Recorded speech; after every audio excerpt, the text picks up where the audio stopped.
Good morning, students. So today we are going to revise our next topic, and that is pteridophytes. So today I am going to discuss about the life cycle of pteridophytes. Students, you know very well that pteridophytes, they are the plants that are much more complex than bryophytes and algae. You have seen pteridophytes in your nearby localities. They are generally known as the ornamental plants. There are so many pteridophytes or ferns that are growing in your school garden. You have also grow these pteridophytes in your pots which you arranged in your garden. So today I am going to tell you that how these pteridophytes they prolife. So let's start the revision of the topic pteridophytes. Yes, student, if we are talking about their habit and habitat. So these pteridophytes, they are generally plants which are adapted to cool, damp and shady places. They do not like many more amount of sunlight. So in pteridophytes, we have generally two types of plants, horsetails and ferns. So these ferns, they are the decorative plants. We use these pteridophytes for variety of purposes. Some of these pteridophytes, they are used for medicinal purpose. And mostly when these pteridophytes, they grow over the surface of soil, they generally bind the soil.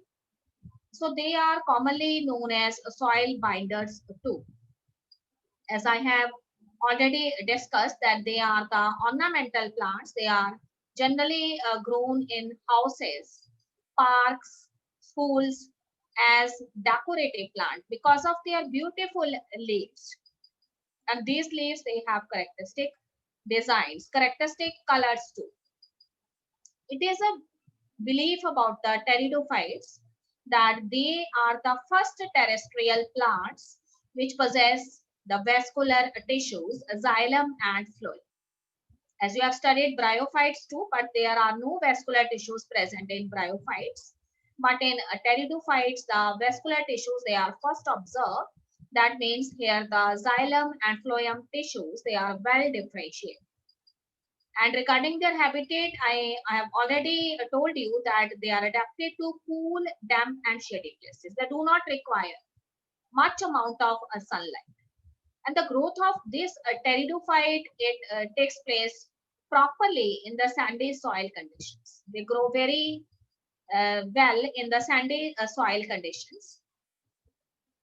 Now, student, here one flow chart is visible on your screen that is related with the process of reproduction in these pteridophytes. So here you can see the main plant body of the pteridophyte, or the dominant phase of the pteridophyte, it is a sporophytic phase. So in the sporophytic phase, two roots, a true stem and two leaves, they are present. Okay, student, here the leaf is shown to you, and you see that there are so many circular structures that are present over the surface of leaves, and these are known as sori. And these sori, they contain the spores of these pteridophytes, and they are generally present at the back of the leaves. And here one very important thing is the gametophytic phase of the pteridophyte. It is represented by a heart-shaped prothallus, which is a green gametophytic structure. And on this prothallus, the sex organs, they generally born. And the name of the sex organ is same as in case of bryophytes too.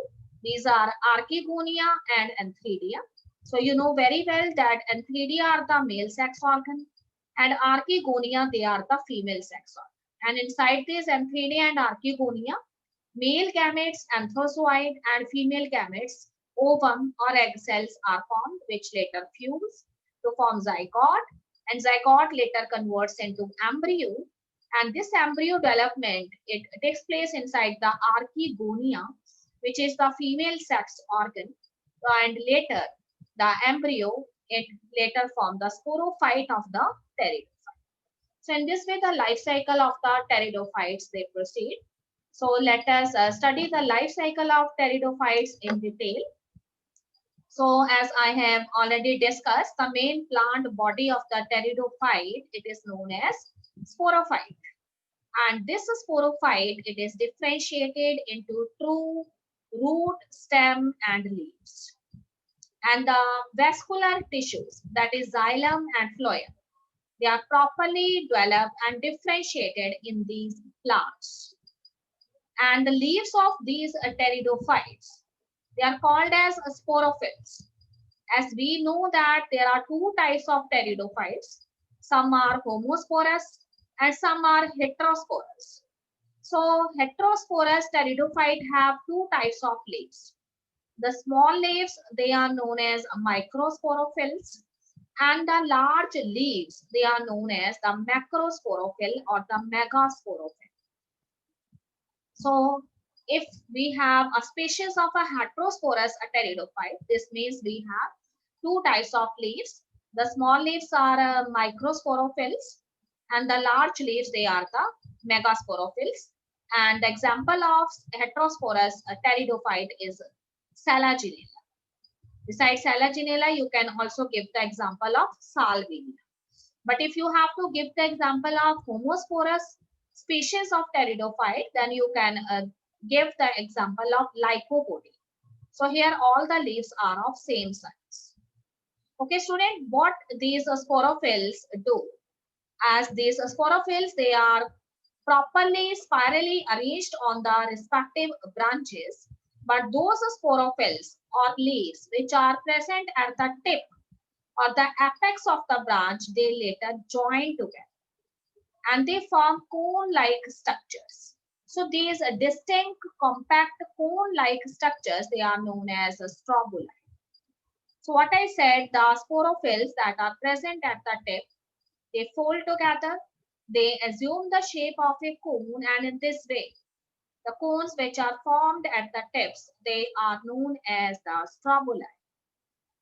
So if we are talking about the heterosporous pteridophytes, then the small leaves, they join together at the tips and they form cones which are known as the male strobili. And if we have larger leaves, then these leaves when present on the tips, they also fold together and they assume the shape of a cone, and such cones which develop from large leaves, they are known as the, you can say, the female strobili.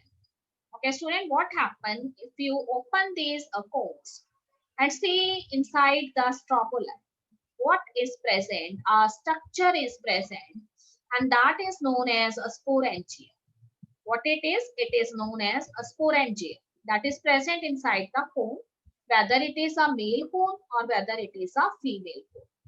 And when you see inside these sporangia, so many cells are present, but the cluster of cells, which are known as spore mother cells, they later undergoes the process of meiosis. So if we have heterosporous pteridophytes, then we have microspore mother cells, which are the male spore mother cells, and second is megaspore or macrospore mother cells, and these are actually the female spore mother cells.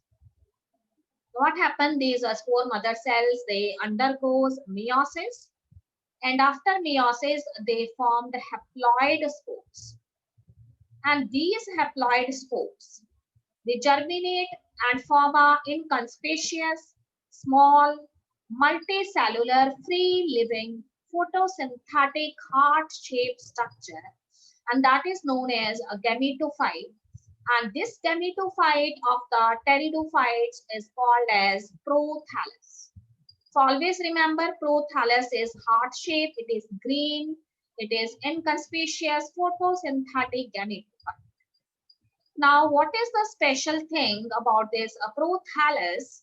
This prothallus, it is only one prothallus in case of homosporous species, because here the spores are of same type, and when the spore germinate, they form a single prothallus.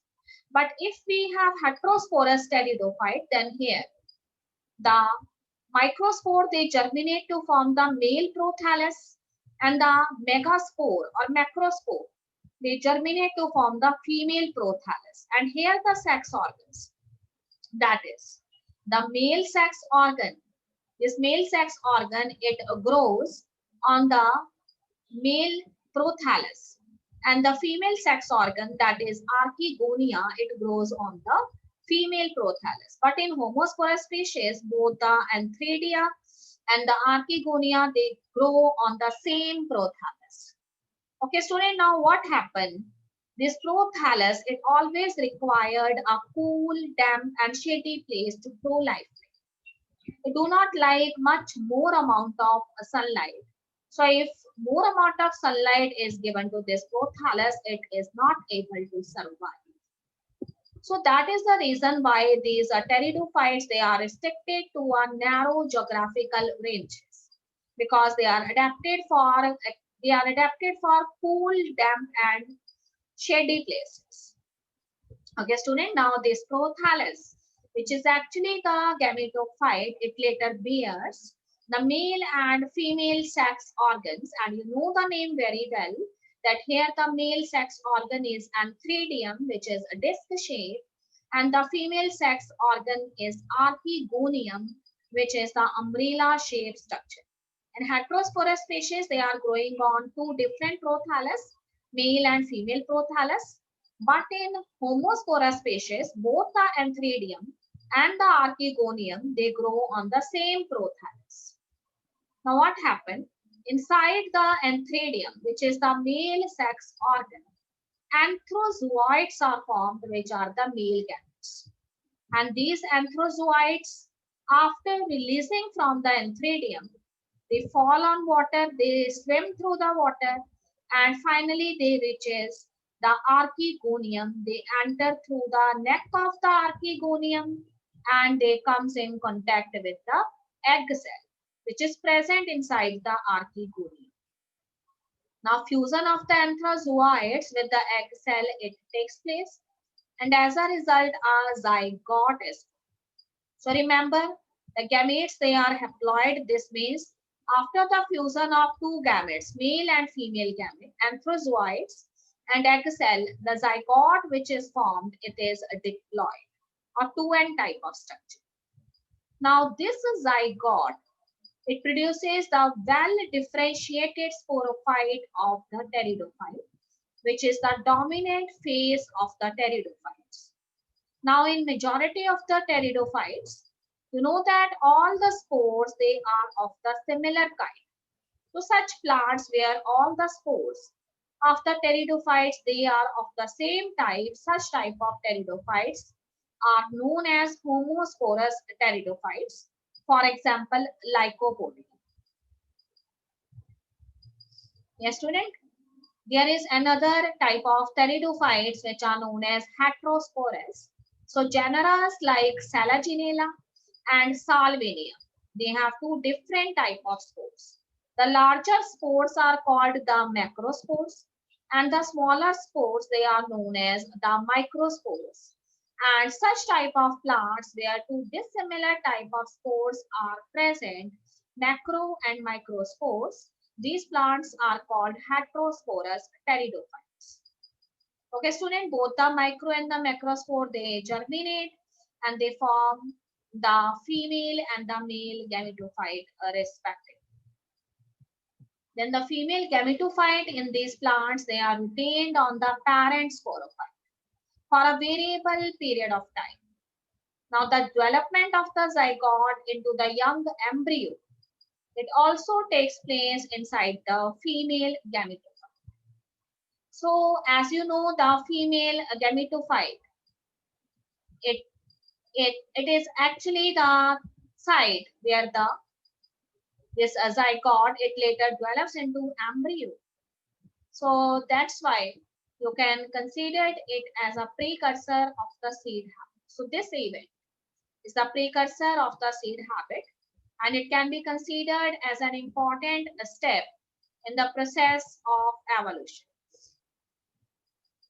Yes, student, here I have shown you the picture of two different type of pteridophytes. One is the cycas plant and another is the pinus plant. So whenever you visit any hill station like Shimla or you can say Dharamshala or Dehradun, Missouri. Such type of plants, they are generally present in that surroundings. So first one in which the branches are not present, this is cycas. It is also there in our school too. We have grow this cycas in a big red color drums that are lying over our gate number this 2, where our reception is present.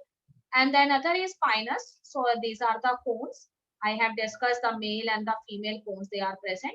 So these pinus species, they have needle shaped leaves. And why these leaves are needle shaped? So you know the answer very well, that because in hilly areas the slopes are there. So whenever there is plenty of rain, still the water deficiency is there in the hills, because all the water run off from these slopes to the rivers in the plains.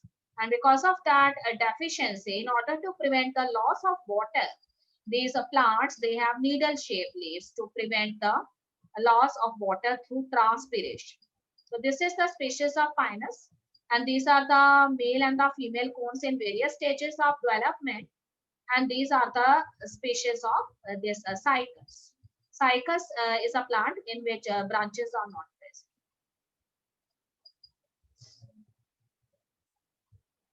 Okay, student, these are the examples of these gymnosperms. And among pteridophytes, you can give so many examples. So as I have here shown you in this picture, this is the pteridophyte and it is adiantum. Adiantum is the pteridophyte. And there are so many pteridophytes that are growing in your pots like Dryopteris, Pteris, Adiantum. Then we have these later on so many ferns that are growing in your pots. So all of these, they come under pteridophyte. And in gymnosperms, what is the special thing? That these gymnosperms, they are a little bit complex than these pteridophytes. And these gymnosperms, they are generally adapted to the hilly areas and they are generally found there. So today we have completed the life cycle of these pteridophytes. So in our upcoming lecture, we will going to study about gymnosperms. So revise the life cycle of pteridophytes. I am quite hopeful that the concept is clear to you. So that's all in today's lecture, student. Have a nice